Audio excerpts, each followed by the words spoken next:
మనం ఇక్కడైతే చూస్తున్నారు కదా, మీకు ఈ రోజు వేలంపాట్లో పండుగప్ప అలాగే రెడ్ స్నాపర్ అంటే మీకు సింపుల్ గా అర్థం అంటే పండు కొరక అంటారు, ఎర్రగా ఉంటుందని చేప. సో ఈ రెండు రకాల చేపలు మనం యానం వేలంపాట్లో ఎంత ప్రైస్ కి వెళ్తే చూపిద్దాం. ఇక్కడ చేపలు అయితే లైవ్ ఉన్నాయి కాబట్టి కొంచెం కాస్ట్ కూడా ఎక్కువ ఉంటుంది. మీరే చూడండి వేలంపాట. ఇక్కడైతే పండుగప్ప ఎత్తున్నారు. చేప అయితే ఒక కేజీ 200 ఉండొచ్చు.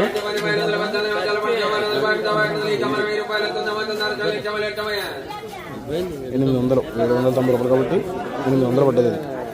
ఇంకోటి రెడ్ స్నాపర్ కేజీ ఉండొచ్చు. ఇది దగ్గరికి చూద్దాం. 410 అంటే ఇంకా కేజీ 400 అయితే ఉంది.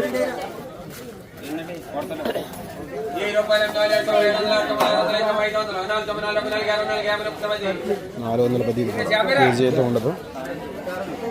గైస్ చూసారు కదా వేలంపాట ఏ విధంగా అయితే జరిగిందో. మన యానంలోకి ఏంటంటే డైలీ లైవ్ చేపలు అయితే వస్తుంటాయండి. వేలంపాట టైమింగ్స్ వచ్చి ఉదయం 7:30 అలాగే మధ్యాహ్నం 3:30. ఎవరికైనా గోదావరి చేపలు కావాలంటే పైన నెంబర్ అయితే కాంటాక్ట్ అవ్వండి, మనం అయితే డెలివరీ చేస్తాం.